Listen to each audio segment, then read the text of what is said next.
Eh bien salut à toutes et à tous, on se retrouve pour ma première vidéo, enfin on se trouve pour ma première vidéo. Donc je vais vous présenter mes colonies. Donc on va commencer par les Feudal Palidula, avec une aire de chasse faite par Lucas Fourmi. Tout le monde connaît maintenant avec les problèmes qu'il y a eu, et voilà, la qualité. Au-dessus, c'est le soleil.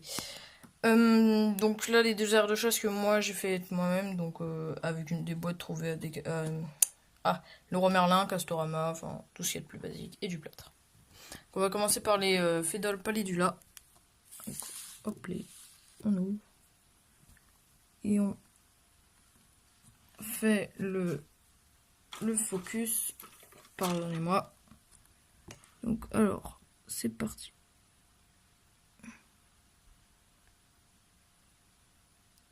Ok, donc le focus met un peu de temps à faire. Et on se retrouve quand le focus est fait.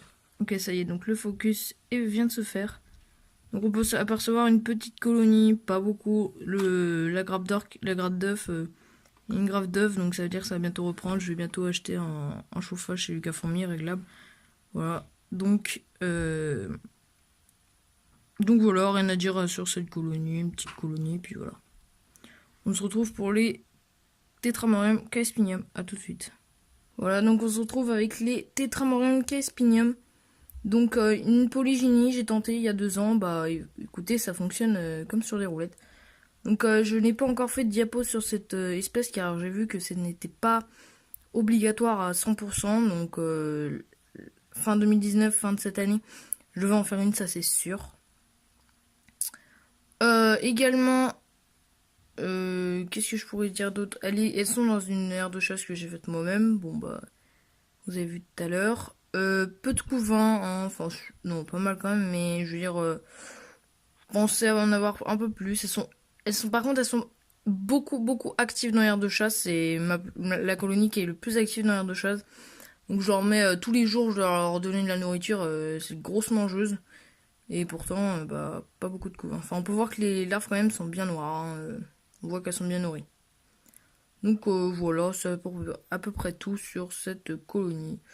Je n'ai rien d'autre à dire pour le moment. On verra dans d'autres vidéos. A tout de suite. On se retrouve pour les Liasus Niger. Donc voilà, on se retrouve pour les Liasus Niger. Donc la maman qui va très bien, les ouvrières, j'en avais 4, maintenant j'en ai plus que 3 parce qu'il y en a une qui a disparu, mais littéralement disparu, donc je ne sais pas où elle est disparue.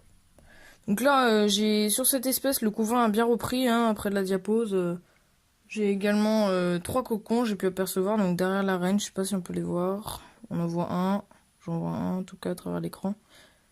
Bon, il y a 3 cocons, donc 3 prochaines ouvrières, les larves qui sont bien grosses, donc ça y est, ça devrait arriver. Prochainement, je vous tiendrai au courant.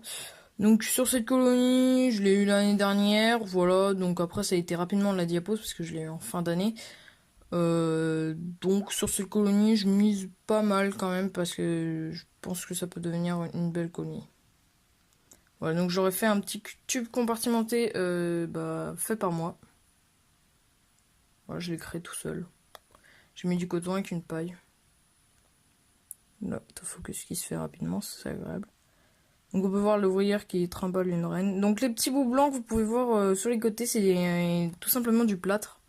Elles ont pris dans l'air de chasse et que, elles ont mis dans leur tube. Voilà, on va se retrouver pour les 2 dernières colonies de cette vidéo. A tout de suite. Voilà, on se retrouve pour les 2 dernières colonies de cette vidéo. Donc sur ce tube compartimenté made in Lucas, on peut voir une reine décapitée. Alors pas du tout, j'ai pas du tout tenté une polygynie. C'est juste que la reine est morte d'une façon inexpliquée.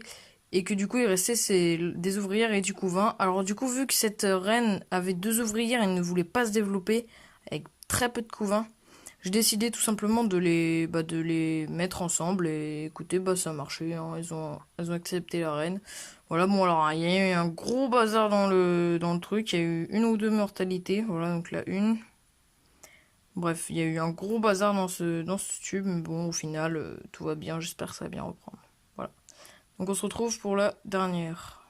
Donc pour la dernière, on peut pas très bien percevoir parce que le tube est très sale. Enfin bref, c'est une Liasus emarginatus avec peu de couvain. Elle ressort de diapo. Je sais pas si les Emergenatus sont lentes au développement. Enfin, en tout cas, bon. Elle va à son rythme, je la dérange pas. Et puis je lui donne la nourriture de temps en temps. Et voilà, elle va à son rythme. Voilà. Donc voilà, on se retrouve pour la fin de la vidéo. Donc merci d'avoir regardé cette première vidéo de ma chaîne. J'en ferai d'autres, c'est promis. Donc avec ces 2 aires de chasse que j'ai faites moi-même, si vous voulez, je pourrais vous faire des tutos, même un tuto comment j'ai fait la petite montagne. Parce que oui, c'est une montagne, elle est en relief. Donc ça met un peu de relief et un peu de... Bon, je sais pas, j'aime bien. Et là, bah, j'ai une aire de chasse basique que j'ai fait pour des fondations, comme celle-ci. Et celle-ci, made in by Lucas, ou hashtag, ou slash Antlabs. Voilà. Donc c'est tout pour cette vidéo. Moi je vous dis ciao ciao, à bientôt. Peace.